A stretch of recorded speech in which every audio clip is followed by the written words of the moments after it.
Welcome, everybody, to Maximum Libertarians podcast. I am Brian.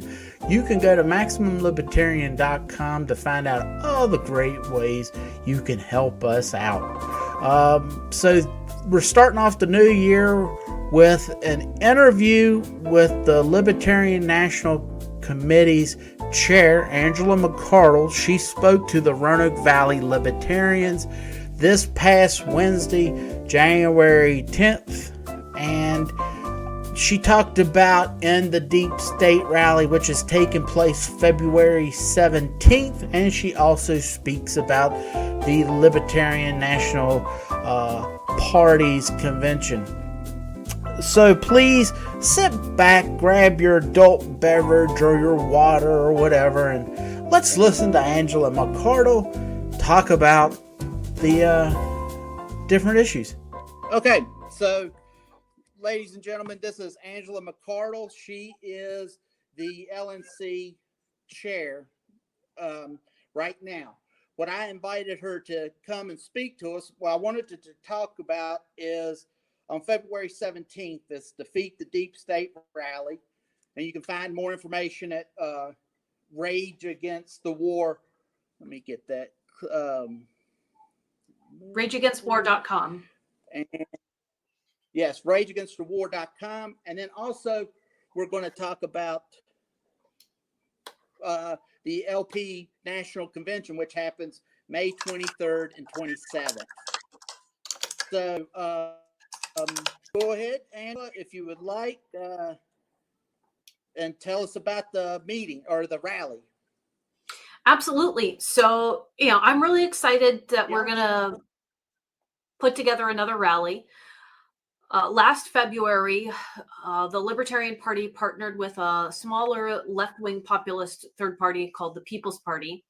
And we got together and we said, war is it's such a serious issue. The way things are looking with Ukraine and Russia right now, and NATO's encroachment on Russia's border and how they're reacting to that.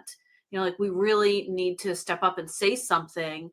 And, we were pleased that a handful of sort of dissident right-wingers were agreeing that war was bad because, Republicans are generally fairly good with fiscal policy, but not so good with foreign policy. And so we were pleasantly surprised to see that, some working class people and alternative right-wing media voices were pushing back against it. But of course, the Republicans who were elected into Congress and the Senate, they were mostly just going right along with it.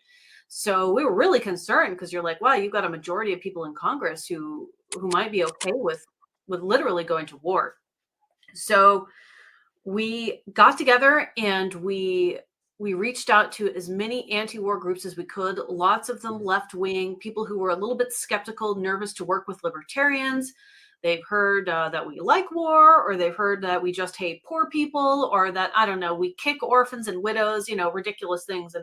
And I said, well, why don't you set all those misconceptions aside and let's work together on this? Because, this is a unifying moment for us. We're all concerned about what is a very real existential threat. We don't want our government spending all of our taxpayer dollars to support foreign wars, especially unconstitutional wars. We don't want to see the soldiers and drafted people who did not sign up, to be in the military in Ukraine. We don't want to see them put through the meat grinder of war. We don't want to see Russian soldiers murdered. The whole thing is just a nightmare. And so many people came and supported the cause. They got involved. They sponsored. We held an amazing rally. We had about 3,000 attendees in person from the left and the right. We had Ron Paul, Dennis Kucinich, Tulsi Gabbard, Jill Stein, a lot of really powerful speakers there, Scott Horton, members of the dissident left as well, people like Max Blumenthal, who Chris Hedges. It was really amazing. It was really exciting, and it was a very positive event. It was very high energy. I felt very blessed to co-host it and to lead it with Nick Brana, the chair of the People's Party. And we're getting the gang back together and we're doing it again this year. So this year, what we're really talking about is the deep state and how the deep state needs to be abolished if we want to end these forever wars and United States wars for empires overseas. Those are, I think, they're very important concepts, and they're very extremely connected. And we don't always talk about how the deep state props up the war machine. And so we've decided, you know what, we're going to hold a rally about it. We're going to jump right in. So we are in the planning stages right now. We've got Dan McAdams of the Ron Paul Institute signed on to speak. We've got Gerald Salente, who I absolutely adore. We've got Keith Knight of the Libertarian Institute. We have Craig Pastajardula. He's a left-wing anti-war advocate. You've got a handful of others that are about to announce. Tara Reid is going to be sending in a message, and certainly we're inviting back a lot of our big name speakers like Dennis Kucinich, Kim Iverson, and so on and so forth. And we're going to be trying to get our Libertarian presidential candidates involved too. Let's talk about the list of demands. We want to really highlight how important it is for Julian Assange to be freed. That's our number one demand for this rally. Julian Assange has a court date coming up in London. It's scheduled for February 20th and 21st. And they're going to decide at that date whether or not they're shipping him back to the United States. And, his brother, Gabriel Shipton, made this really powerful documentary called Ithaca that explains the trials and tribulations of Julian Assange since he's been wrongfully incarcerated and detained, without trial and due process. It's quite atrocious. There have been CIA plots to poison him. He's been spied on in the Ecuadorian embassy. They're slowly trying to kill him, and it's really awful. And so we really want to highlight that. We want to highlight how important his freedom is. He's not committed any crimes. He's actually not a whistleblower. He's just a journalist. He never took an oath to not disclose documents. He never came across anything like in his line of work that he had pledged to not disclose. He is literally a reporter. It's no different than a New York Times reporter, except, maybe there are some people at the New York Times who might be a little bit more deserving of this terrible treatment.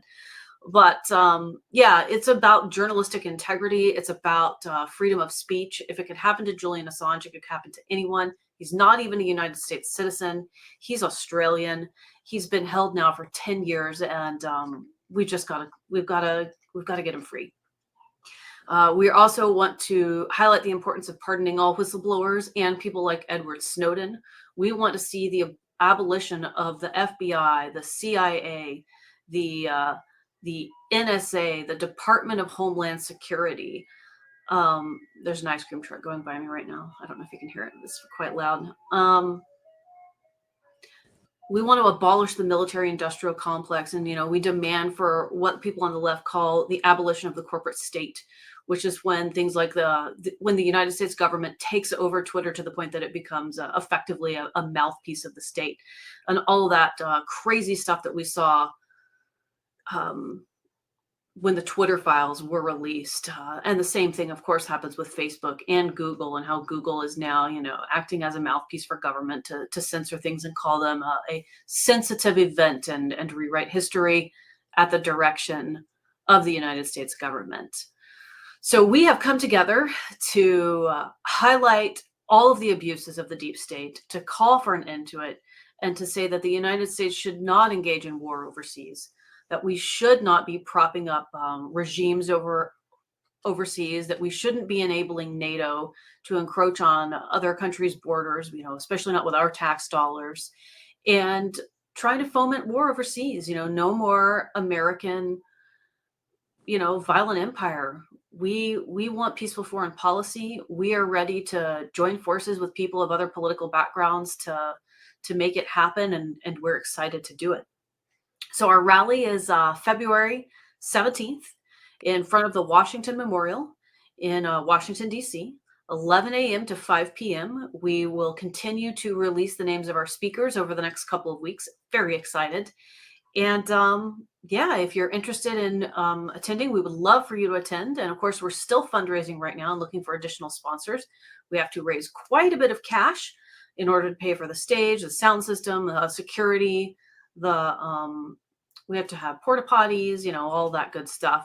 So if you're interested in checking it out and you'd like to support us, please visit defeatthedeepstate.org or rageagainstwar.com. Okay. From the last rally, how did it do for our membership and fundraising? Something that's really nice is we were able to get contact information for a bunch of potential new prospects. We had people decide that they were going to get active again in the party after that rally. It was a huge boost for us internally. It greatly expanded our prospecting list for members and donors. Good. Does anyone have a question about the rally coming up? Okay. So that's great to hear that y'all are doing that. That was one thing that I've always wanted to see the LP do, and I haven't, for the time that I've been here, and it's only been since 2010, really, I've never really seen the LP get out there and do. I want to see a flash of some sort. That was the biggest non-presidential related event that the Libertarian Party has ever done.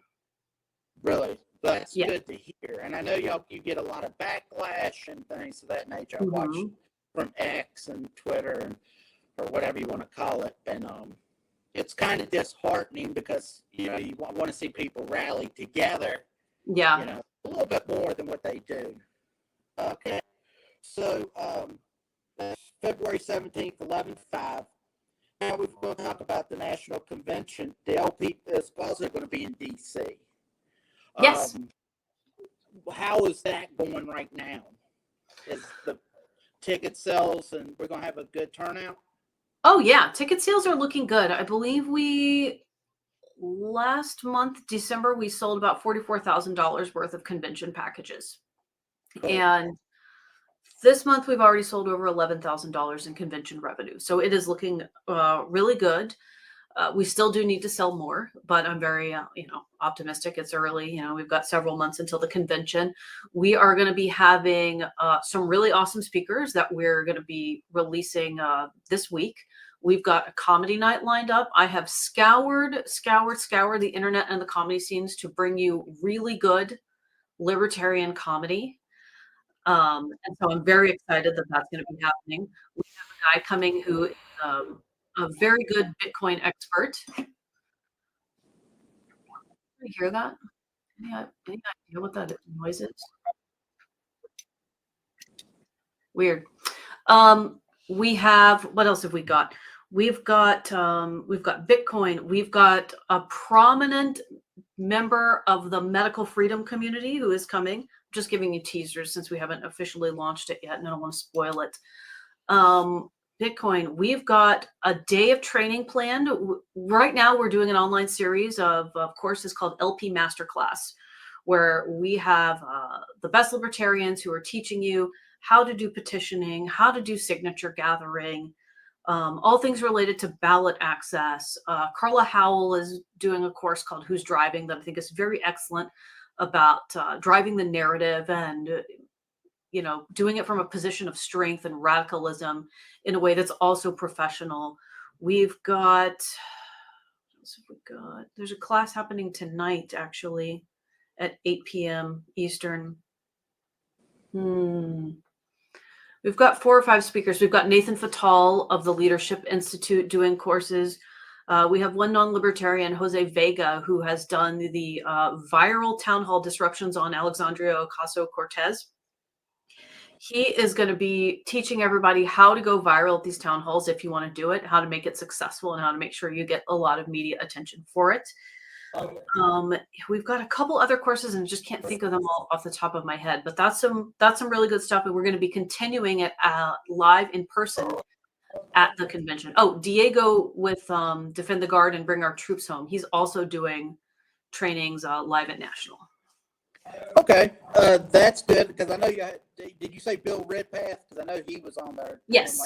Yeah, he's doing one on petitioning. In fact, I think he did the first one, which was like a teaser class back in October, and we're doing it again. Cool. So I don't know if you've announced. Are you planning on running for chair again? Yeah, absolutely. I am running for chair again. I'm going to be a 2-term chair. That's my intention. I think 3 terms is too much, but 2 is good. It's a tremendous amount of work to take an organization that needs to be upgraded and slog through all of the bureaucratic mess to the point where you can make change and do it quickly. So we, yeah, we had a lot of work in the beginning, but we are now moving at like rapid speed. Right. What has been your success and failures when you look back? Yeah, let's talk about that a little bit. So let me talk about like challenges, successes, and vision for the future. So, I think one of my failures, and this is going to be controversial, the less controversial one first is I underestimated the degree of bitterness and infighting that would happen after the Reno convention. I thought that people would be more willing to work together and get along, and that was not correct, obviously. If I could do things differently, I would have aggressively changed staff right at the beginning of the term. I thought that was going to be too ugly. I thought paid staff is going to do whatever I ask them to do, within reason, and that was just not the case. They didn't want to go with the new administration. And so there was a tremendous amount of sabotage. There was a lot of fighting with staff, tremendous clashes between new staff and old staff. And it was just very ugly.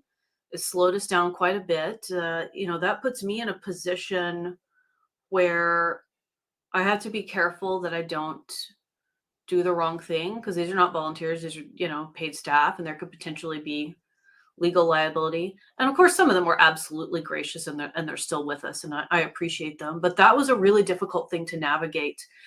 We had some really hideous technical challenges right after we passed a plan, right? A strategic plan that we were going to follow through to build membership, to do this, to do that, XYZ. Someone on the board came in and made a motion to move us from one CRM to another, to move a good chunk of our data that was in a program called Razor's Edge over to Civi CRM. And it was a failure.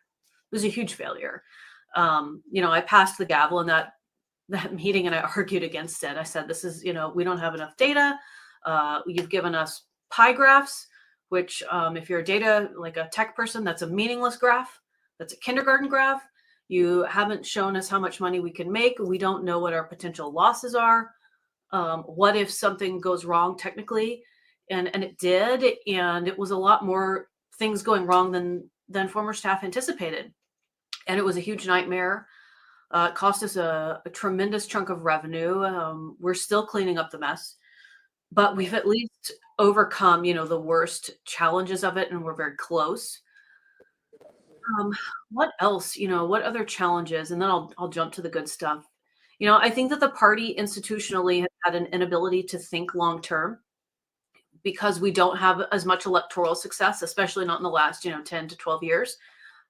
We prioritize internal party wins, like chair, like LNC board, instead of prioritizing external party elections. And so we're always fighting to see who's going to be the next person in charge, which means that there's no continuity. Things change. When I came in, there was no institutional memory, like zero. And sure, I could be mad at the previous chair for that, but if we had proper institutional memory, we would have had a 1-year gap in institutional memory from the prior chair, who didn't even chair the entire term. It wasn't 2 years; it was about a year. And then I would have had everything else. We didn't have that. I dug through Elpedia. I looked at old staff reports, but there is no succession plan, and that's not the right way to do it. When I am no longer chair, whether it's someone who I want to take my place and I've endorsed, or whether I lose an election or whatever, I'll be sure that whoever it is who takes my place understands that here's what staff has been doing. These are the successes and failures that we've had internally. This is what makes money. This is what doesn't. Like, that just didn't exist. The former executive director gave me a brief, drink from the fire hose rundown over, a period of several days, but he didn't have things written down. It was just very little. So that's a real problem.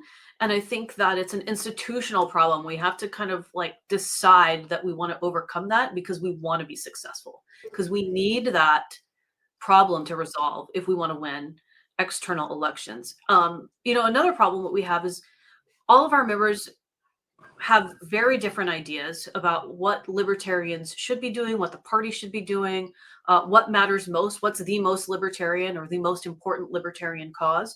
And we have very high standards, and they're just all over the place. So it can be difficult when you're reaching out to donors to pledge, promise, commit to them that X, Y, and Z will happen, because everything is changing and everybody has a different opinion. Sometimes I'll reach out to donors and, I'm what would you like to see the party accomplish in 2024? And they're like, they have TDS, and they're like, just anything except Donald Trump in the White House.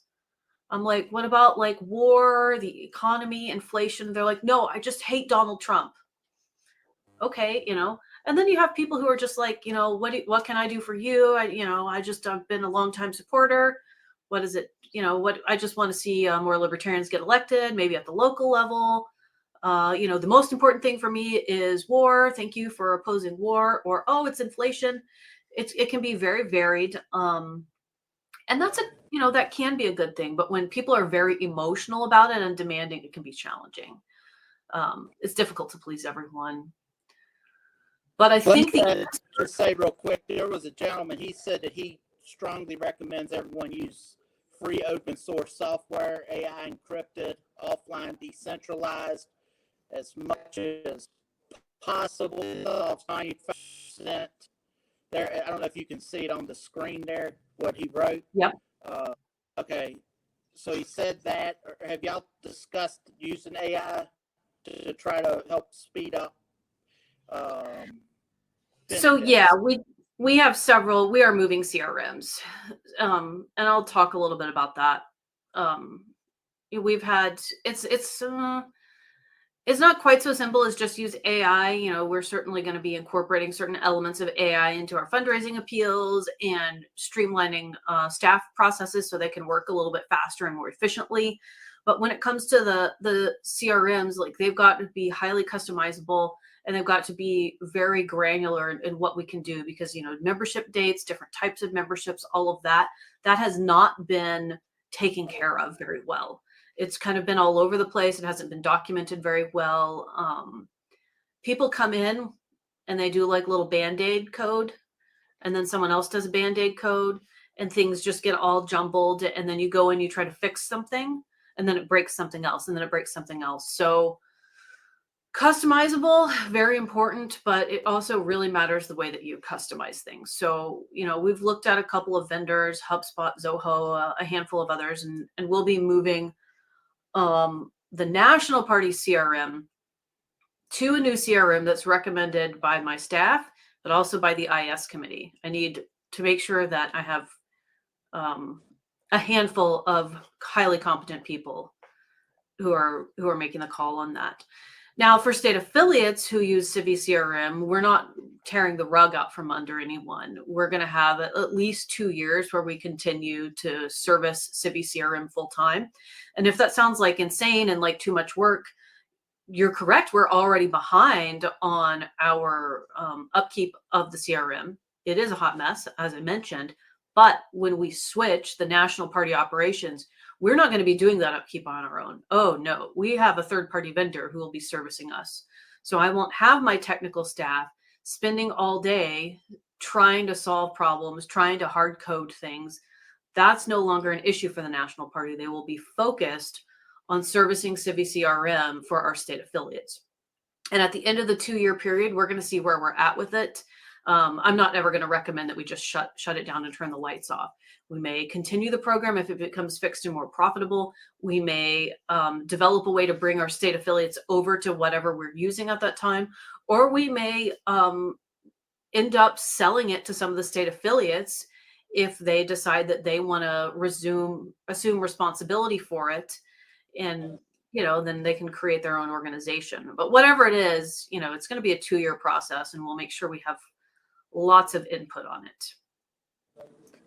I can tell you, being a past state chair, that we're already looking at different vendors, because it's so hard. We discussed it already.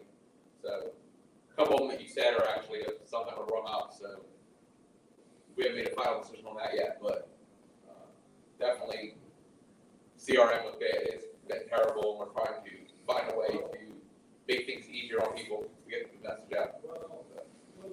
I can hear you, but not super well. I'm trying to listen. You're a state, a chair, and you're looking to move CRMs? I was a past state chair.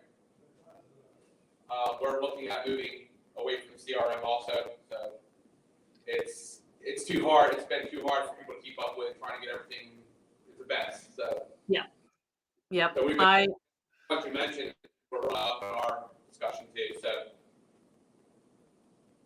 Makes sense. So let me talk though about some of the successes that we've had. We talked about, yeah, I see this comment. Yeah, definitely. Me too. So we talked about the successes of last year's rally, and that was really amazing. We have LP Masterclass going on right now. We're doing a ton of candidate trainings this year.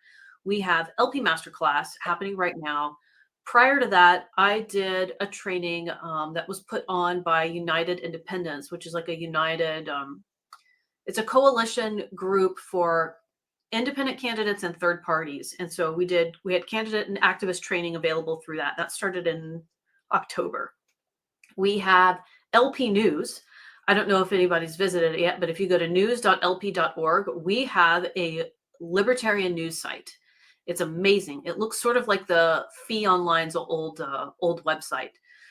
You can submit articles there as long as they're written, professional quality, like 500 to 800 words. You can advertise on the site. Articles will always stay there. They'll just, as they get older, fall to the bottom of the site. And so it'll be amazing. Maybe we'll be able to compete with Reason Magazine, and we'll have a news site that's actually complimentary and friendly to libertarian candidates in the party. So I'm super excited about that. We have a beautiful new store, shop.lp.org, that our wonderful volunteer Carrie Eiler and our marketing contractor Matt Hudson put together. Tons of merch, seasonal merch too. She just put up some awesome Valentine's libertarian merch right now with little candy hearts that say small gov, no gov, things like that. That's been a great moneymaker and really fun. We had 39 candidates elected last year, and I think a couple have been appointed since then. And that's really, really great considering that that's an off year, 2023. We've had some new hires. I'm about to hire a new political director, Nathan Fatal, who will be doing part-time consulting with candidates. The goal is to have 2 Zoom calls a month where candidates can jump on and ask him any sort of Q&A. He'll be giving campaign consulting on an ongoing basis and, emailing people and following up with them at his discretion. I'm super excited about all of that. He'll be very available, and also will be holding institutional memory with it, because he'll be documenting his notes and sharing it with everyone and with me and the rest of staff, which is really important. We've also had several state affiliates who've done, they've introduced Defend the Guard legislation into their state houses, and the legislation was actually picked up and it passed through committee. I believe most of them were just barely missed a vote in the House, but that's really cool considering that was a first time attempt for most of our parties. So, we've been engaging our members in policy. We have a members only Discord server as well, where you can find out what else is going on, libertarian news, all that good stuff. What else? The financials. So, due to technical problems and the ones that I'd mentioned, and I think a couple of other staffing issues, our finances were in pretty bad shape the first half of 2023. And I stepped into the role of executive director in August. So I've been filling the role of executive director pro bono. And in August, I believe we had monthly revenue of about $74,000. Now, to be fair, July and August are always poor months for political fundraising and for nonprofits. January is usually really rough too. In the summer, people are going on vacation, or they just went, and so they don't have money. And in January, everybody just, blew their cash on Christmas presents. In September, we passed, I believe we had like $103,000 or $105,000 in monthly revenue. In October, it shot up to 180, partially because people were pushing to have their memberships in so that they can increase the amount of delegates that they get, for the upcoming convention. The goal was 125, and we shot up to 180. In November, we had $126,000, I believe, in monthly revenue. And in December, I think it was between, 144, it was around $140,000 to $145,000 in monthly revenue. So we have had a complete financial turnaround. It's fantastic. It's really good news. And we're set to make at least $125,000 this month as well.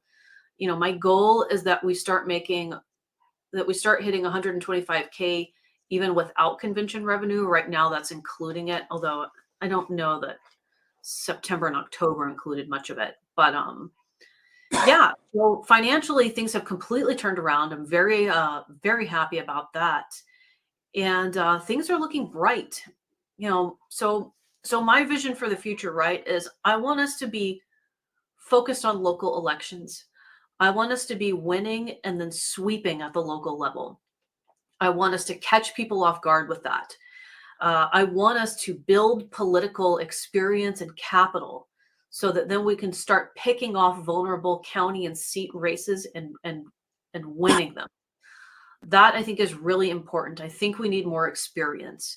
I want us to begin crafting policy. I've spoken to a lot of our elected officials, and when I say, what do you need help with? They're like, well, my job, right?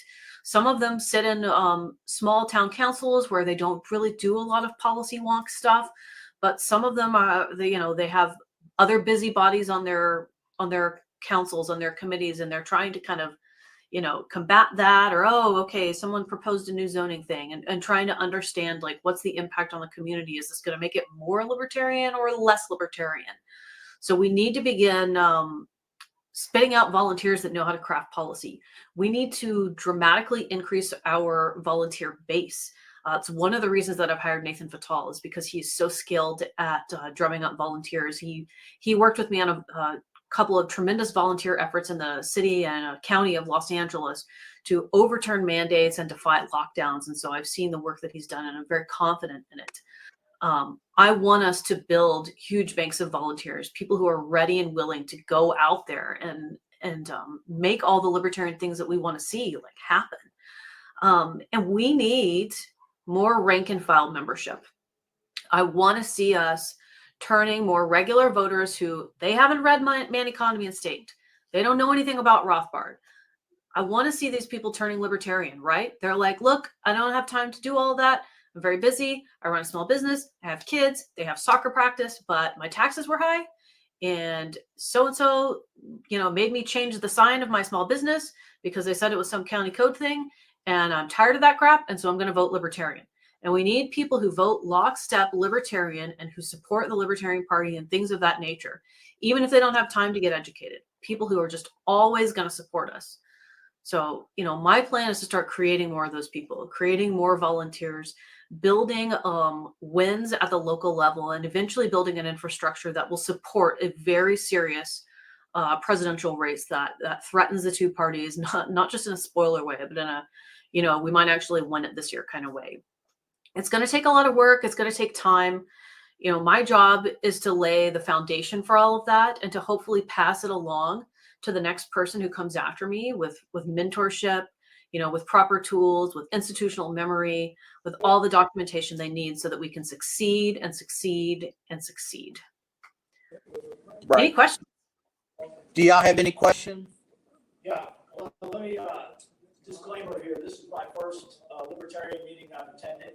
I served on my county school board for 2 terms, and I've often wondered why I haven't seen many, if any, Libertarian candidates on the ballot at the local level. The problem that you run into if you don't have that that experience at the local level is you don't have the name recognition. Yep. You don't have the experience operating in a parliamentary sort of, Robert's rules sort of environment.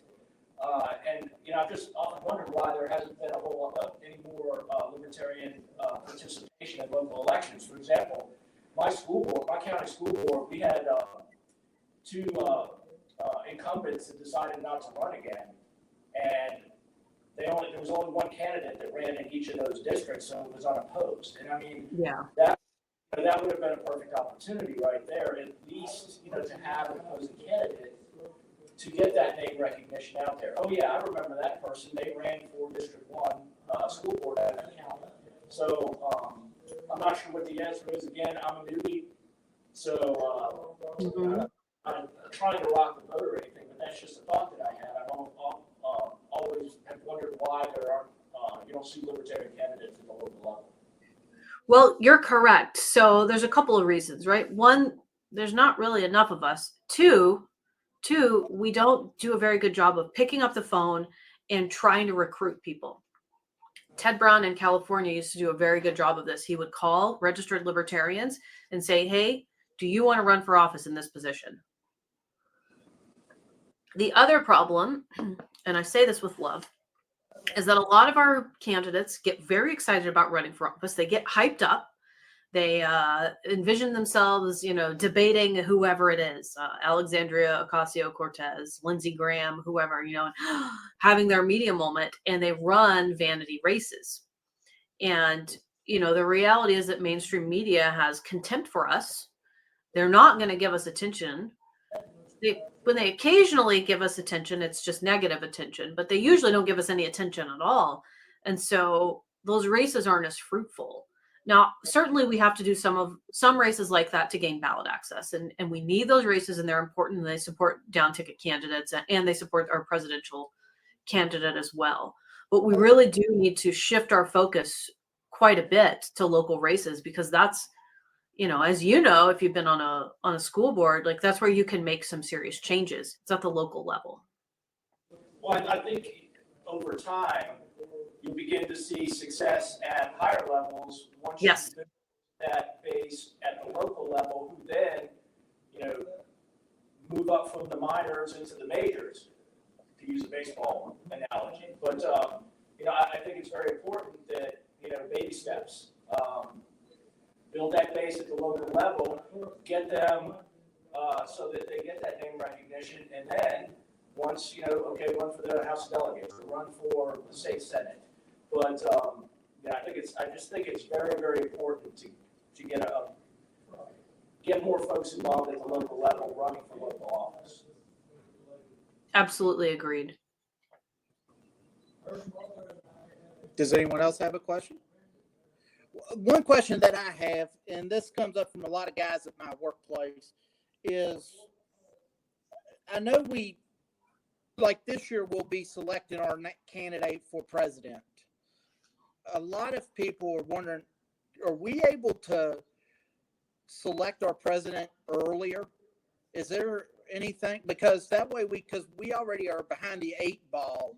Yep. When it comes to all of these issues that are coming up, but they're like, who's your candidate? I don't know. That's in May. Has there been any discussion moving the convention up earlier, or even into like this year? Or I guess I should say 2023. I've pushed really hard for us to move it up, even if it's just by a couple of weeks. The challenge is that Texas and I think Colorado have really late. It's a legal issue. Texas has to have their convention fairly late, like in April, their state convention, and then they decide who their delegates are and ship them off. So if we hold it earlier in March or April, then we miss out on delegates from some of our key states. And so then they'd have to maybe have like a separate nominating convention or do it like the prior year. I agree, though. Ultimately, we have to figure out a way to do it earlier. What I've pushed for the 2026 convention is I'm like, can we have it 2 weeks earlier? Like, can we just Right. make like a little bit of incremental progress on it? Right, because that is the big thing. Another Yep. thing that and I don't even know if it ever gets talked about, but like if I go to work at 5 o'clock when I punch in and I turn on the television, you'll see Adam and Eve, sex toys, things of that nature, like infomercials. Have we ever Yeah. discussed maybe doing infomercials? Because that's how Ross Perot, Yep. I remember back in 92, I feel we should be, when we have our convention, we need to buy the ad. The reason media don't cover us is because we're not paying anything, giving them, it's a payola system. And For I sure. understand that. And that's one thing that we're trying to do here. We want to have billboards, and that's our plan for this year, is because we've got to start paying them so they'll cover us. What type of talk have y'all had? We'll be doing electronic billboards. We'll be doing additional electronic advertising. There's like closed circuit television and smaller electronic billboards, like things in like waiting rooms, shopping centers, that sort of advertising. We'll be doing podcast ads for top podcast. So basically, if who's an example I can throw out who's not speaking at our convention? If Joe Rogan, was speaking, then we would run an ad on his podcast. So we'll be doing things like that to drive the people who are like interested in hearing our convention speakers, to drive them to our convention. Okay. We've already looked into the, like, I already have like a whole like cost thing. And we're also going to do some ads on conservative talk radio as well. Good. Because, I mean, I know we've got to go through like the new media with social media, podcasts, things of that nature, but there is still something to be said. When we had a governor back in 2013, Rob Sarvis, and he did the best, but everyone knew about Rob Sarvis because of me. But when they saw a television commercial, they went, Yep. "Oh, you got a real candidate." It's like, even though he is a real candidate, until they saw that a newspaper clipping or the television, so I wanted to see what you had going on there. Yeah, and we'll probably save things for television until we have our candidate nominated, because it is expensive. But I'm 100% in favor of doing it. From my perspective, people will get nervous or anxious or like, oh, that's not a good way to spend money. Oh, what if we don't have it? And I look at it and I'm like, okay, so we got money in the bank account. Time to put it to use. We don't want to drain it down to zero, but if the dollars just like sit there and we never do anything and it just goes by year after year, like, what is the point of that? That is not a good way to operate. Mike Termott, he's running for, seeking the nomination. Mm-hmm. When he spoke to us, one of his statements was, if you've got $100,000 in the bank account and you haven't spent it, then you've already lost. Because he said, we can't knock on, because there's not enough of us to knock on all the doors. Yep. But we can get television, newspaper, podcasts, whatever ads out there, radio ads, all that good stuff. So Absolutely. Totally agree. I guess so I want to make sure, anyone have any questions? Are we all good? All right. Well, thank you so much for joining us. I'll look forward. I don't know if I'll be at the rally in February, but I will be at the national convention. So hopefully, do you know if there's anyone else that's declared that they're going to run for the chairship? Mark Rutherford from Indiana. Okay. That's the only other person so far. Hannah Goodman is running for vice chair. Andrew Watkins, who's from Virginia, is still going to be on the LNC if he gets elected. He's running as an at-large member. Okay. So yeah, and Karen Ann Harlos is running for secretary. I'm not sure who's running for treasurer yet. Todd Hagopian has stated he doesn't intend to reseek at this time. All right. Well, thank you so much once again, and good luck with the future. We'll see you soon. Awesome. Thank you, guys. Well, okay. Well, there's Angela McCardle, the national chair of the Libertarian Party. I want to thank her again for joining us at the Roanoke Valley Libertarians and just giving us some updates about the different things. And for all of you listening, I hope you've made it to the end, because without people like you, we wouldn't be here. So go to Maximum Libertarian, libertarian.com and see how you can help us out. So until next time, I'm Brian. See you.